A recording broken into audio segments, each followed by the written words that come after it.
Et aujourd'hui, comme prévu, on va parler de la liberté de l'être humain, à quel point il est libre. Et donc, c'est plus ici dans le contexte du libre arbitre et de la volonté. Donc, vraiment, lorsqu'on parle de libre arbitre et de volonté, donc on va parler de ça par rapport au Coran, donc il faut parler de la foi. Donc, qu'est-ce que c'est la foi? La croyance, al-iman. Donc, on a mis une petite définition ici à mémoriser, ou bien au moins à savoir, c'est le fait d'affirmer, d'attester les prophètes et croire en eux sur les sujets qu'ils ont reçus d'Allah, Jalla fi'ala, et qu'ils ont transmis au nom de la religion.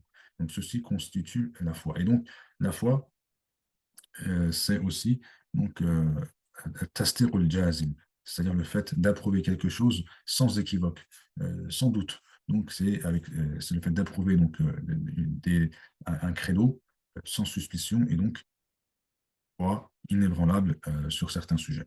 Donc ça c'est la définition aussi qu'on peut donner au niveau linguistique. Sinon, c'est aussi, lorsqu'on parle de la foi, c'est التصديق بالقلب والإقرار باللسان والعمل بالجوارح. C'est le fait donc d'approuver avec le cœur, ensuite de le prononcer avec la langue, et ensuite tout simplement d'œuvrer en fonction de cette foi-là. Donc voici la définition en général. Maintenant, il y a les éléments qui fondent la foi. On a trois éléments donc, principaux, qui est d'abord la raison. Donc la raison, al-aql, c'est quelque chose de très important, car pour être responsable et pour être le réceptacle de la révélation, donc la dernière parole d'Allah, là, il faut être doté d'une raison, c'est-à-dire il faut être intelligent. Comme vous le savez, ceux qui ont des problèmes psychiques ou bien des problèmes mentaux, eh bien, ils ne sont pas tenus responsables de la religion, ils ne sont pas obligés de faire la prière puisqu'ils ne sont pas dotés d'une intelligence. Donc la raison ici, c'est une importance capitale déjà au niveau de la foi. Donc, personne qui a un dysfonctionnement cérébral, eh bien, ne sera pas responsable de croire ou de ne pas croire. Et donc la raison aussi, c'est, si on devait revenir pour les personnes de la masse en général qui sont dotées d'une intelligence, eh bien, c'est quelque chose qui fonde la foi, car un humain ne peut pas croire en quelque chose qui est complètement euh, irrationnel. Donc il y a bien sûr des notions irrationnelles, des explications irrationnelles dans les religions, et ceci fait aussi donc, de côté de la croyance, justement, lorsqu'on parle du alimul ghaib, qu'on a vu dans les précédents cours, notamment le premier, donc le monde de l'invisible et les six piliers de la foi, comment voulez-vous et ceci avec des faits scientifiques ou bien donc ce sont des choses qui sont en relation avec le monde invisible, donc on ne voit pas. Donc la raison, ici, il y aura des difficultés à accepter ces choses-là. Donc c'est pas tout le temps la raison qui va nous mener, mais il y a cette intuition divine, et qu'on va en parler, donc ça fait là cette intuition divine, et ensuite il y a la volonté qui va essayer de faire ici différencier le bien du mal. Et donc, ces trois notions-là sont importantes. La raison aussi, c'est important pour justement concevoir la grandeur de la création. Et puisqu'il y a une création, donc, on va aller automatiquement vers le créateur. Donc, et ce créateur, ce n'est autre que Allah Jalla fi'ala. Donc, il y a la volonté aussi. Donc, ceci touche le libre arbitre directement. Qu'est-ce que c'est que la volonté? C'est le fait d'avoir la capacité de choisir quelque chose. Et c'est ce qui fait aussi une différence en tant qu'être humain comparé aux anges. Donc, qu'est-ce que c'est la volonté? C'est qu'on peut choisir le mal ou le bien. Parfois les deux aussi. Sauf que le problème ici, c'est que donc, lorsque l'humain opte pour le bien, donc il est récompensé, et lorsqu'il opte et choisit le mal, donc il sera châtié. Ceci est le résultat des choix. Et donc, au niveau de la volonté, c'est ce qu'on doit savoir particulièrement. Et aussi le fait d'avoir cette croyance que lorsqu'on utilise à bon escient notre volonté, eh bien, nous serons supérieurs aux anges. Cette phrase-là, on la reverra tout à l'heure aussi en fin de cours, bismillah. Maintenant, on va venir à la fitra, auquel on a mentionné le verset à la fin, dans la sourate Ar-Rum, verset 30. Allah Jalla fi'ala nous dit فَأَقِمْ وَجْهَكَ لِلدِّينِ حَنِيفًا. Dirige tout ton être vers la religion exclusivement pour Allah, fitrat Allah, allati fatara an-nas alayha. Telle est la nature qu'Allah a originellement donnée aux hommes.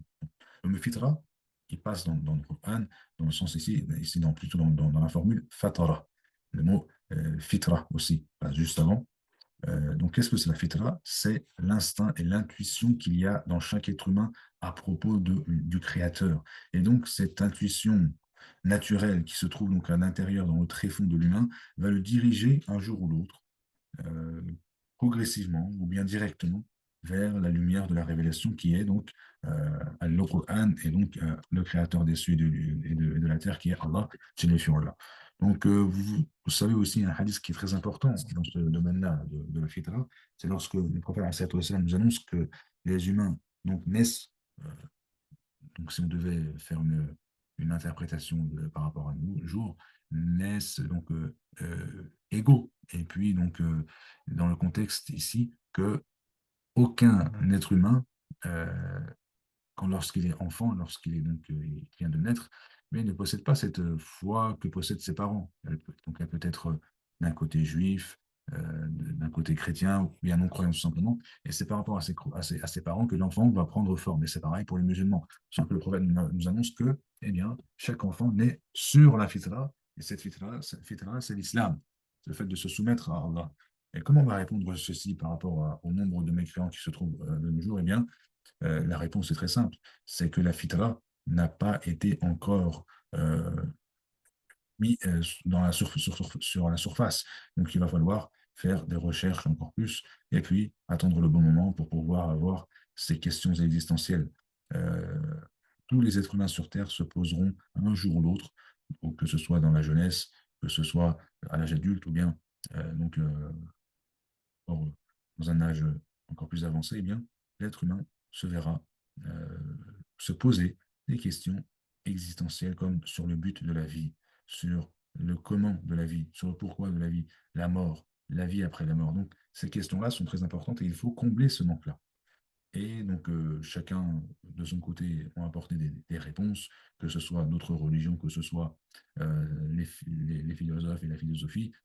Si donc l'islam apporte des réponses à ces questions-là fondamentaux, et donc cette fitra, si elle est enclin à accepter justement cette réalité-là, eh bien, elle va se diriger automatiquement à croire.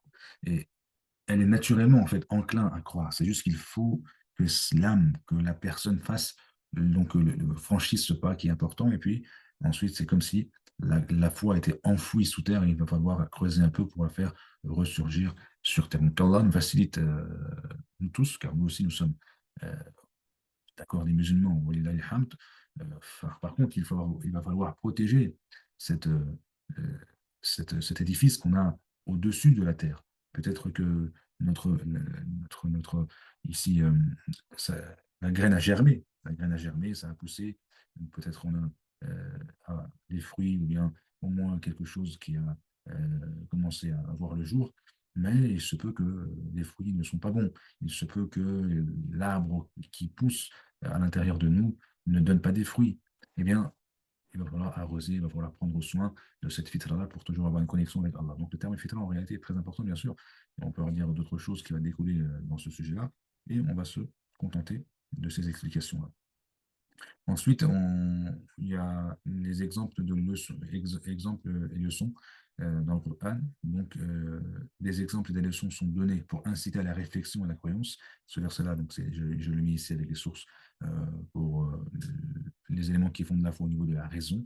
Ensuite, au milieu, dans la sourate Al-Isra, et verset 15, Man ihtada fa innama yahtadi li nafsi. Qui comprend le droit chemin ne le prend que pour lui-même.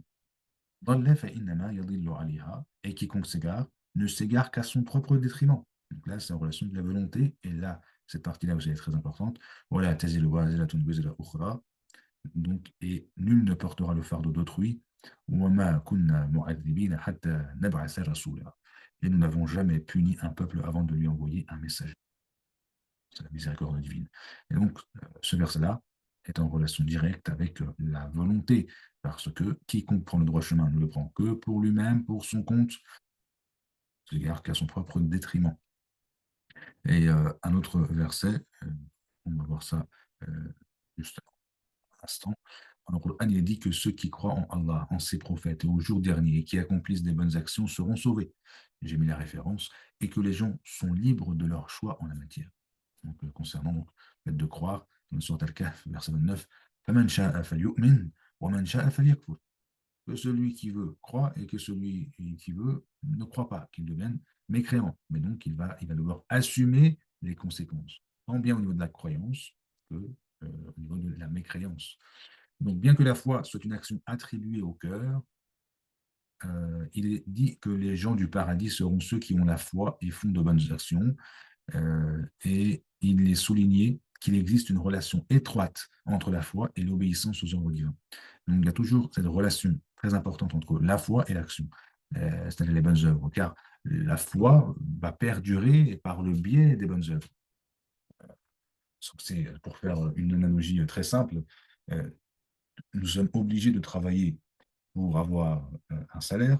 Et donc, pour que ce salaire continue, il faut qu'on continue de travailler. Et donc, euh, par analogie, ici, on peut dire que pour que la foi continue d'exister, pour que les fruits de la foi peuvent se répercuter dans notre vie, eh bien, il va falloir œuvrer, faire des bonnes actions et donc obéir aux ordres divins. Et maintenant, avec ce dernier paragraphe, il est très important aussi. Le Coran indique également que les croyants respectant les interdictions telles que ne pas adorer d'autres dieux qu'Allah, donc le shirk, ne pas tuer et de ne pas commettre d'adultère, et accomplissant les commandements, et accomplissent les commandements tels que jeûner, prier, ordonner le bien et empêcher le mal, soulignant ainsi la nécessité de compléter la foi fondée sur la volonté par des actes conformes à l'accord divin.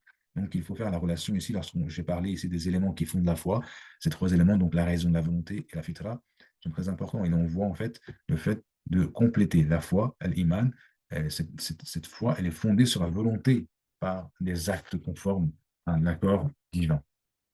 Le deuxième point, c'est donc la mécréance ici. C'est quoi la mécréance? C'est le contraire de la foi. Donc il s'agit d'un terme qui signifie ne pas approuver tout simplement, ne pas attester le prophète dans les sujets qu'il a transmis au nom de la religion et qu'il a reçus notamment par Allah Jalla fi'ala. Donc il y a des raisons qui poussent à la mécréance. Et on en a cité trois ici, euh, mais il y en a d'autres que j'ai cités ensuite qu'on va voir. Enfin, sur ces pages-là, il y en a quatre et il y en aura d'autres aussi juste après. La première chose, c'est al-istirna. Al-istirna, qu'est-ce que ça veut dire? C'est le sentiment d'autosuffisance. Ça, c'est vraiment une maladie qui a été toujours presque innée chez l'être humain, après avoir acquis une certaine richesse, ou bien, c'est pas qu'une richesse, mais aussi un certain statut social, eh bien, il se sent tout simplement supérieur et donc il se prétend s'autosuffire. Sauf que l'autosuffisant, c'est Allah. Regardez-le dans le verset qui passe dans la sourate, si je me souviens bien, euh, Tarabun, donc la sourate Tarabun, verset 6, il me semble, vous pouvez noter, car je ne l'ai pas noté ici. فَكَفَرُوا وَتَوَلَّوْا وَاسْتَغْنَى اللَّهُ وَاللَّهُ غَنِيٌّ حَمِيدٌ. Ils mécrurent alors et se détournèrent, et Allah se passa d'eux. Allah se suffit à lui-même. Wallahu ghaniyun. Alors, le mot istirna provient du mot ghani. Ghani, c'est-à-dire celui qui est riche, donc celui qui subsiste par lui-même, par lui-même. Et Hamid, il est digne de louange. Et donc ça, le terme de ghaniyun, Allah, il est ghani, il est riche par excellence, celui qui se suffit à lui-même par excellence. Et si un être humain ose en fait avoir cet attribut euh, dans sa personnalité, eh bien, ça représente un obstacle pour la foi, et donc c'est un sentiment qui va pousser à la mécréance. Un autre verset, Amma man istarna fa anta lahu tasadda. Le mot istarna, il passe ici. Quant à celui qui se complaît dans sa suffisance, pour sa richesse, tu vas avec empressement ça, dans la sourate Abasa. Ensuite, dans la sourate Alaq, verset 6-7 cette fois-ci, Kalla innal insana la yatgha. Prenez garde, Kalla innal insana, vraiment l'homme, la yatgha, devient rebelle. An arra'ahu istaghna, dès qu'il estime qu'il peut se suffire à lui-même. Regardez le mot isterna, il revient encore une fois ici. Donc c'est le fait de se suffire à lui-même, d'avoir cette estimation, d'avoir ce sentiment de s'autosuffire à cause de sa richesse. Mais comme je dis, c'est pas que sa richesse, même si donc, dans le verset on comprend et que la majorité des hommes se pensent de cette façon-là. Aujourd'hui, il y a des gens qui se pensent autosuffisants au niveau de la spiritualité. parce qu'ils ne se disent par exemple que l'important c'est le fait d'avoir un cœur pur, etc. Donc l'adoration, c'est pas vraiment nécessaire. Donc c'est aussi une forme de d'autosuffisance, c'est ça. Ça va pousser en réalité à la mécréance et c'est un obstacle pour adorer vraiment Allah.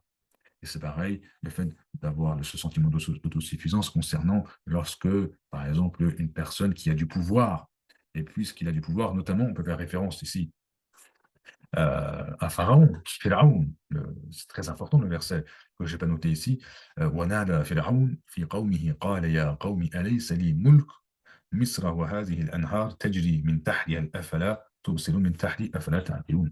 Lorsque donc Pharaon s'est adressé à son peuple, il a dit, ô mon peuple, euh, la royauté de l'Égypte et puis tous les ruisseaux qui coulent donc, sous mes pieds, dans le sens de, donc, ici, dans son royaume, ne m'appartiennent-ils pas?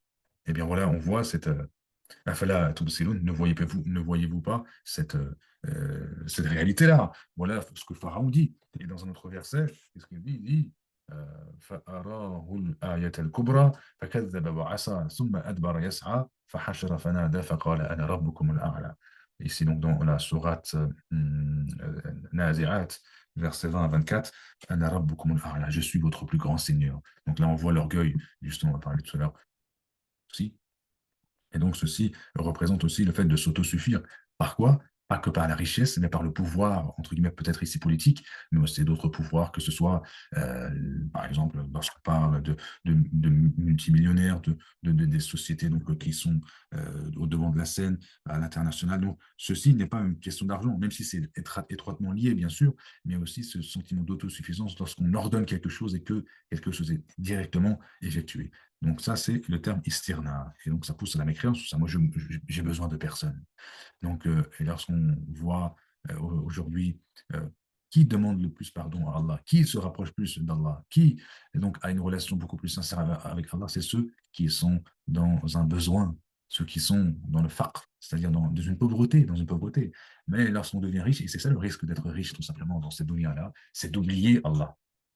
Mon argent, et donc me suffit, je fais ce que je veux, et donc ça représente un risque vraiment extrême de tomber dans ce piège-là. C'est pour ça le prophète, qu'est-ce qu'il nous dit? Ya Allah, je demande ta protection contre une richesse qui pourrait donc m'égarer. Et je demande aussi ton aide concernant d'être affligé par une pauvreté qui pourrait m'entraîner à l'isyan, c'est-à-dire le fait de contredire et d'aller à l'encontre de ton destin. Et donc ça, c'est quelque chose aussi de très dangereux. Donc, il faut être entre les deux. Et donc, il faut voir une richesse mais qui ne va pas nous égarer. Et donc, il faut essayer d'avoir cette notion avec le matériel euh, en concordance avec le credo musulman. Et le premier terme, l'istirna. J'espère que c'est été assez clair. Comme vous l'avez vu, il y a beaucoup de termes qui font référence à ce mot-là, l'istirna. Maintenant, l'istikbar. فسجدوا إلا إبليس أبى, ils se prosternèrent à l'exception d'Iblis, Abba, il refusa, wastakbara, istakbara, yastakbiru, istikbar, istifal, yastifal, istifal, donc il vient de cette, au niveau de la morphologie, on va dire, dans l'arabe. Euh, et donc, le mot istikbar ici, c'est le fait d'être orgueilleux. Donc, wastakbara, il s'enfla d'orgueil, wa kana min al-kafirin. Vous avez vu ici la relation directe qu'il y a avec l'orgueil et la mécréance. Il s'enfla d'orgueil et fut parmi les infidèles. Donc, on parle d'Iblis ici lorsque Allah il avait ordonné, on l'avait déjà vu ce verset-là auparavant, il avait ordonné aux anges de se prosterner devant Adam, alayhi salam, donc on l'a vu la semaine dernière, et ils se sont exécutés, hormis Iblis. Qu'est-ce qu'il a fait? Il s'est enflé, donc il s'enfla d'orgueil. Istikbar, c'est orgueil. Et ceci est un obstacle, encore une fois, pour la foi. Et c'est quelque chose, un sentiment qui va nous pousser vers la mécréance. Qu'Allah nous préserve. Donc, c'est aussi, troisièmement, c'est le fait de suivre aveuglément les ancêtres. Un verset très explicite, encore une fois. وَإِذَا قِيلَ لَهُمُ اتَّبِعُوا مَا أَنزَلَ اللَّهُ قَالُوا بَلْ نَتَّبِعُ مَا أَلْفَيْنَا عَلَيْهِ آبَاءَنَا. Et quand on leur dit suivez ce qu'Allah a fait descendre, ils disent non. Ils disent ah, voilà, et donc, بَلْ نَتَّبِعُ مَا أَلْفَيْنَا عَلَيْهِ آبَاءَنَا. Non, mais nous suivrons les coutumes de nos ancêtres. أولو كان آباؤهم لا يعقلون شيئا ولا يهتدون. Quoi? Et si leurs ancêtres n'avaient rien raisonné, et s'ils n'avaient pas été dans la bonne direction, c'est-à-dire est-ce qu'ils vont continuer quand même à les suivre? Donc ça, c'est vraiment une question euh, qui interpelle beaucoup, dans le sens qu'il ne faut pas suivre les ancêtres bêtement, aveuglément. Donc il faut, voir- il faut questionner nos ancêtres. Est-ce qu'ils étaient vraiment dans le bon chemin? Est-ce qu'ils étaient vraiment en adéquation avec les ordres divins? Et donc là, on voit que l'humain est toujours, il prend ses bases en fait avec ses ancêtres. Et pourquoi c'est très difficile de se séparer de ses ancêtres? Car c'est aussi donc, une histoire ici de on va dire ça, c'est-à-dire de stabilité. Oui, exactement. C'est lorsqu'une communauté, lorsqu'un peuple, lorsqu'un pays, lorsqu'un royaume et des coutumes, et on va venir renverser ces coutumes pour en remplacer d'autres, eh bien, c'est l'anarchie, c'est le chaos, c'est un remplacement. Et donc, les gens ne sont pas prêts, surtout ceux qui dirigent ce peuple-là, cette communauté. Donc, c'est ce qui s'est passé avec le prophète alayhi salam. Pourquoi les gens de Quraysh, les dirigeants de cette tribu de Quraysh, et donc les gens les plus importants, les plus influents de la Mecque, lorsqu'ils étaient à Dar al-Nadwa, ils étaient contre l'islam, parce qu'ils avaient leur propre système. Et l'islam disait le contraire. Soyez équitables et donc partagez vos richesses, et, donc n'adorez qu'Allah au niveau des esclaves, affranchissez-les. Donc c'était vraiment contraire à leur coutume. Et ceci donc est une révolution. Et c'est pour ça le fait de suivre aveuglément les ancêtres constitue un sentiment ici c'est plutôt un obstacle pour la croyance, parce que c'est vraiment un obstacle même très imposant, parce que on va croire comme les ancêtres ont fait, donc, comme ils ont fait, donc c'est la vérité, on va continuer sur cette optique-là. Alors que l'islam nous appelle à réfléchir à la réflexion et voir si quelque chose est vrai ou non. Et ensuite, on a la perte de la spiritualité comme dernière raison qui pousse à la mécréance. C'est la dernière étape avant l'insensibilité de la foi. Il y a plusieurs étapes, comme on l'a cité ici, mais le plus haut grade ici, c'est donc l'insensibilité à la foi lorsque les cœurs seront scellés. C'est quelque chose de très grave. Et là, on voit dans la sourate Al-Baqarah à plusieurs reprises. Donc, je vous ai mentionné les versets ici. Donc, c'est dans la sourate Baqarah 26, d'abord, le fait que les cœurs sont scellés et qu'ils sont insensibles, à propos de la révélation que Anzaltahum am lam tunzilhum, que tu leur parles de la religion ou non, eh bien, ça ne changera rien du tout. Donc là, on voit une insensibilité. Et ce verset-là, en réalité, quand je suis en train de vous le partager, sur 6, qui passe aussi dans la sourate Yassine, vous le savez, au début de la première page de Yassine aussi, il y a ce terme-là qui passe. Que tu les appelles dans le droit chemin ou bien non, non, ça ne va rien changer. Pourquoi? Parce que le cœur est scellé. Il y a une insensibilité au niveau de la spiritualité, au niveau de la foi. Et ce qui m'a fait rappeler, c'est aujourd'hui, est-ce que nous aussi, on est insensible à la parole d'Allah? Voilà, ya'zoubillah. Oui, on est en constance, relation avec les versets d'Allah, mais à quel point on est moins pratique? À quel point, lorsqu'on écoute les paroles d'Allah, eh bien, nous avons la chair de poule. Nous avons cette envie d'aller de l'avant et d'adorer Allah. Donc, ce sont des choses qui devraient nous pousser à faire le plus de bien dans les bonnes actions et de se tenir écarté et loin de tout péché. Et ce verset-là, c'est aussi important qu'il n'est pas ce sujet, mais la dernière partie de ce verset est très importante. Parce qu'on peut se poser la question pourquoi Allah il scelle les cœurs. Donc c'est la dernière phase, et après on peut plus ils ne seront plus enclins, donc là c'est encore la notion de fitra, ils ne seront plus enclins à croire, parce que les cœurs sont scellés. Summun bukmun umyun fahum la ya'qilun. Ou bien, sur Baqarah, on va essayer de trouver ici le verset en question, car le, la deuxième page nous le montre, on va le montrer. Voilà, Inna alladhina kafaru sawa'un alayhim a anzartahum am lam tunzirhum la yu'minun. Que tu les ici donc euh, annonce les nouvelles au niveau de la religion, ou bien non, et bien ce sera la même chose. Pourquoi? Khatamallahu ala qulubihim wa ala sam'ihim. Car Allah a scellé leur cœur et leurs oreilles. Donc, wa ala absarihim, ouais, aussi au niveau de leurs yeux, rishawatun. Il y a un drap, il y a quoi? Donc, il y a quelque chose qui va venir bloquer de vous pour voir la réalité, la vérité de la révélation. C'est vraiment quelque chose de très, très, très grave. Ou parce qu'en plus, wa lahum azabun azim, il y aura pour eux un châtiment douloureux. Voilà, et qu'Allah nous en préserve. Donc, je reviens maintenant à la sourate 26. Pourquoi ces gens-là ont été damnés? Donc, c'est-à-dire ils ont reçu ce sort-là. Parce qu'on peut penser que c'est une sorte d'injustice, Hacha, d'Allah. Pourquoi Allah il va sceller les cœurs des gens? Parce que, comme le dit Allah, c'est pour ça le Coran, il faut vraiment le lire dans sa généralité et comprendre les versets avec les autres, car le Coran explique le Coran, les hadiths expliquent le Coran, mais il faut d'abord voir d'abord le Coran, est-ce qu'il y a d'autres versets pour expliquer d'autres versets? Oui, regardez, وَمَا à la fin, وَمَا يُضِلُّ بِهِ إِلَّا الْفَاسِقِينَ. Il n'égare que par cela que les pervers. C'est-à-dire, ce sont les pervers qui seront égarés. Ce sont les pervers qui auront le cœur scellé. Qu'est-ce que c'est un pervers? C'est celui qui a une constance au niveau des péchés.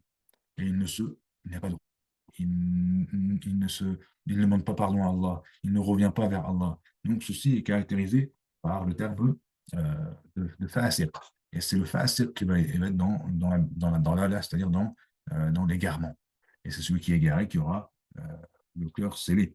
C'est pour ça, ce verset est très important pour expliquer pourquoi le cœur des gens devient scellé.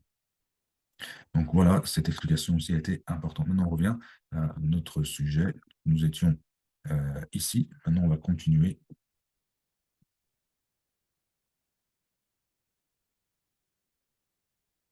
cette diapo.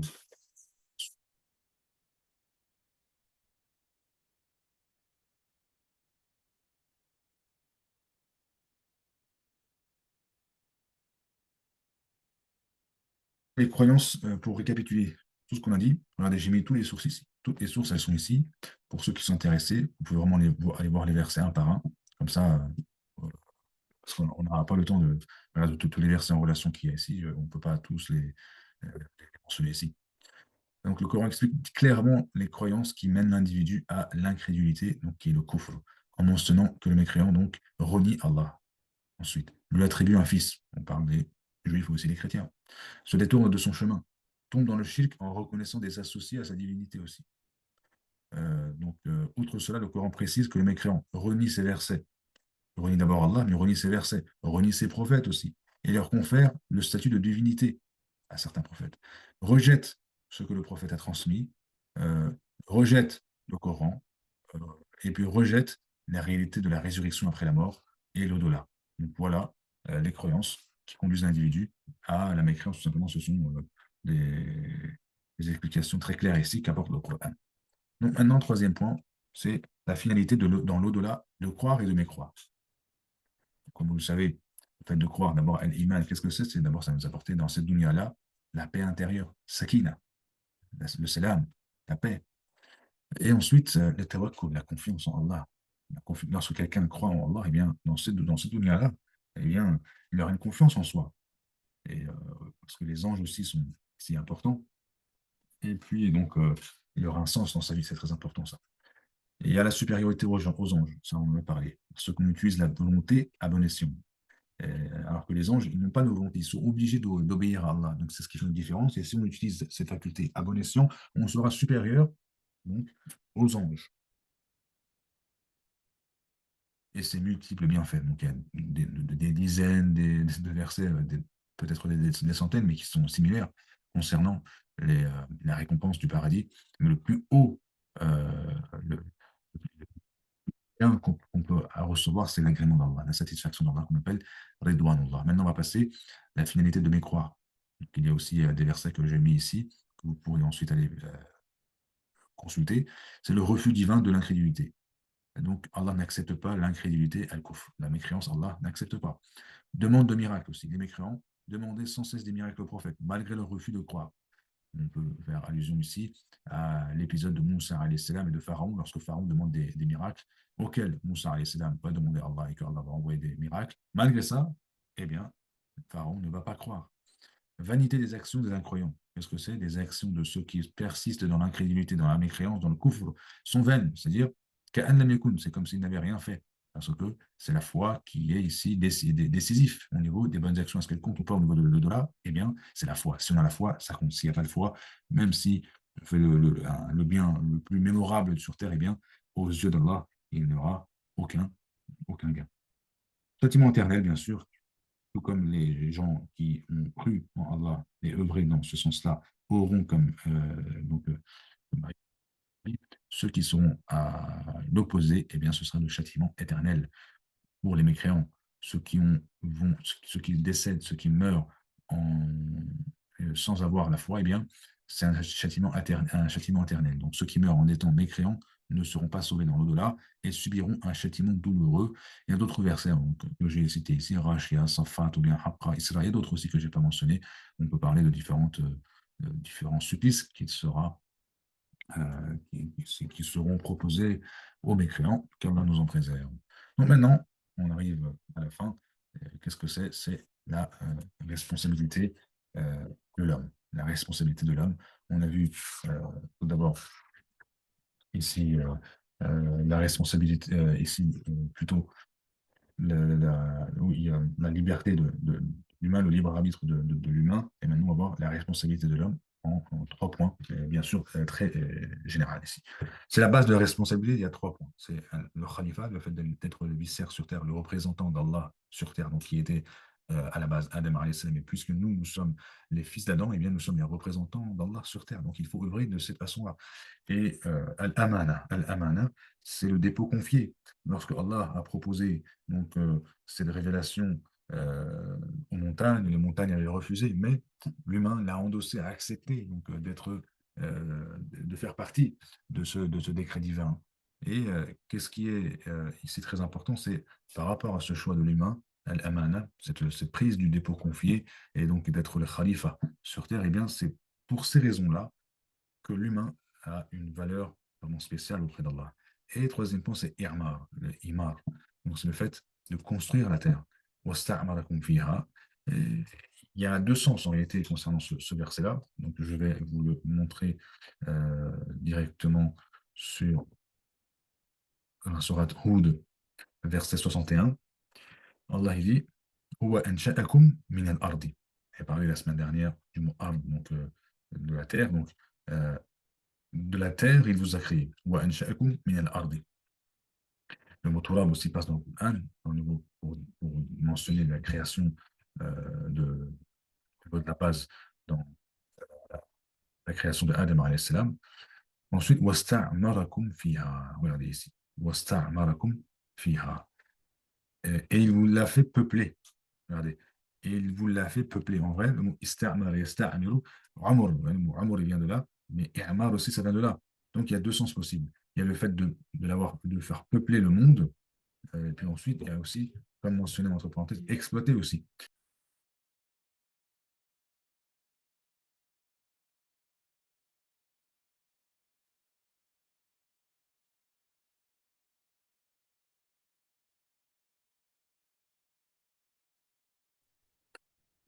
Alors, je reviens. C'était donc Wasta Marakoum. Il y a deux avis ici. C'est le premier avis, donc c'est le fait de faire peupler la terre et de l'exploiter. Et comme on avait dit la semaine dernière ou bien un autre cours, c'est au niveau de la création. Au niveau de la création, tout a été créé pour l'homme, en ce sens-là. Ou bien lorsqu'on regarde aussi dans les exégèses des premiers commentateurs du Coran, eh bien, c'est dans le sens de construire la terre. Wasta'marakum fiha. C'est le fait de construire. Donc, on a des responsabilités dans ce monde-là, c'est d'être le khalifa, d'avoir le dépôt confié et de construire la terre. Construire, c'est important. Regardez, l'islam est venu pour construire, pas pour, ici, comme certains osent insinuer ou dire même sans, sans gêne, la destruction de l'islam. Ce n'est pas la destruction, c'est tout au contraire, c'est la construction, c'est le fait de construire des choses, que ce soit physiquement ou bien spirituellement, toujours dans la construction et aussi dans le fait de s'entreconnaître. Ça aussi, ça passe dans le verset. Le but de l'humanité, ce n'est pas de se faire la guerre, c'est de s'entreconnaître et donc le fait de s'échanger les, les informations qu'on possède d'un peuple à l'autre. Ça, c'est un autre sujet. Il faudrait faire référence aussi parfois à cette notion très importante dans l'islam. Donc, nous continuons maintenant sur la nature de la responsabilité. On a deux natures au niveau de la responsabilité. C'est la responsabilité individuelle qu'on appelle ça le mukallaf. Nous avons une responsabilité légale. Responsabilité légale au niveau des enseignements d'Allah. Le Coran, pour nous, qu'est-ce que ça représente? Ça représente le code auquel on doit se fier. Et donc, ceci est une responsabilité à titre individuel. Donc, faire la prière, jeûner, ensuite donc, agir avec de bonne manière, avoir une bienséance. Donc, ce sont des responsabilités individuelles, mais aussi des responsabilités collectives, comme la famille. Et on n'est pas tout seul. Donc, il y a la Oumma, il y a la famille, il y a les voisins, donc, il y a deux sortes de, collectifs, de responsabilités qui sont mentionnées dans le Coran. Par exemple, lorsqu'on parle de la famille, de la responsabilité collective, euh, Qu anfusakum wa ahlikum nara. Qu'est-ce que ça veut dire? Qu anfusakum wa ahlikum nara. Eh bien, c'est protège anfusakum, votre propre personne, wa ahlikum, et votre famille, de quoi? Nara, des feux de l'enfer. Donc, on voit que l'humain doit ici y avoir cette responsabilité, non seulement d'abord à titre individuel, mais aussi collective, au niveau de la famille ou aussi ou bien de la Ummah. Maintenant, les facteurs empêchant cette prise de responsabilité. Il y a le nefs, le shaitan, et aussi un terme abouli. Abouli, un terme vraiment peut-être atypique, c'est la première fois qu'on entend. Honnêtement, c'est moi aussi en faisant les recherches que j'ai trouvé ce terme-là assez technique.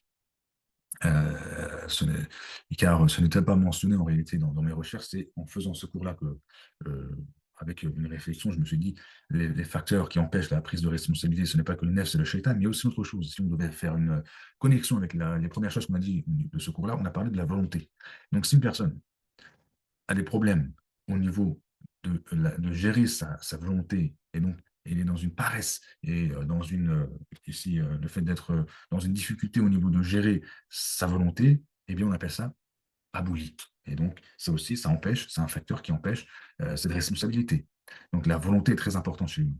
C'est vraiment peut-être un cours qui devrait faire ça, on devrait faire ça vraiment un cours entier pour parler de la volonté, de la force et de l'importance de la volonté, tout simplement, dans l'islam et dans la vie de l'humain, tout simplement. Le nefs, qu'est-ce que c'est? Bon, le nefs, c'est quelque chose euh, qu'on ne peut pas en réalité désigner et faire la définition en tant que tel, car c'est quelque chose de spirituel, mais c'est quelque chose qu'on a à l'intérieur de nous qu'on peut appeler l'ego. On peut appeler l'ego. Et le Coran, il dit Inna nafsa la'ammaratun bis-su. Certes, le nefs, il ordonne le mal. Donc, c'est l'âme instigatrice, si on devait parler techniquement. Mais donc, le nefs, c'est quelque chose qui va nous faire diriger, si on ne cadre pas, eh bien, on va nous faire diriger vers le mal. Le nefs est orienté vers le mal et le ruh, l'âme, est orientée vers le bien. Et entre les deux, il y a le shaitan qui va venir nous insuffler des waswas, insuffler donc des choses pour qu'on se dévie de la voie droite. Et le nefs, c'est ce qui va attendre du shaitan. Le nefs, il va essayer d'écouter le shaitan. Le ruh, il va dire non, je ne vais pas accepter ces insufflations pour ensuite se redresser et continuer euh, dans le droit chemin. Donc, c'est vraiment aussi des facteurs qui empêchent la responsabilité de nefs. Il y a différents degrés de nefs, notamment dans la science du soufisme. Il y a différents degrés de nefs. Ceux qui arrivent au fur et à mesure à gravir des échelons pour encadrer sa nefs, c'est bien. Il va commencer d'abord nefsul ammara, comme je l'ai cité tout à l'heure. C'est dans le degré qu'on se trouve majoritairement. Qu'est-ce que c'est? C'est d'écouter ce que dit le nefs. Donc, on a envie de manger, je mange. Je suis rassasié, mais je mange quand même. Tout ça, c'est nefsul amara. Tout ce que nous incite à faire le nefs, eh bien, on le fait. Ça, c'est le degré le plus pitoyable, malheureusement. Et donc, ensuite, plus on va essayer de se contenir et plus on va monter les échelons. Et donc, on peut parler ici de nefsul mulhim. Ensuite, donc, mutma'inna. Ensuite, le nefs radiyah, mardiyah. Tout ça, ce sont des termes qui sont bien sûr issus du Coran et sont travaillés par les maîtres soufis pour essayer d'encadrer cet être humain qui est vraiment très exceptionnel à tous les sens du terme, que ce soit physiquement ou bien spirituellement. Donc, on a un côté qui est spirituel, l'autre qui est matériel et physique. Donc, il faut essayer de faire la part des choses. Et donc, voilà, j'espère que ça a été profitable. Donc, nous avons terminé ce sujet-là qui était l'être humain dans le Coran, mais nous allons bien sûr revenir euh, à ce sujet-là lorsqu'on va parler, par exemple, de la société dans le Coran. Comment on va parler de la société dans le Coran, et bien on va reparler de l'être humain, tout simplement. Euh, c'est l'humain qui est donc, le réceptacle de, de cette parole, donc on ne peut pas y échapper. Donc j'espère que ce cours a été profitable et que j'ai été clair.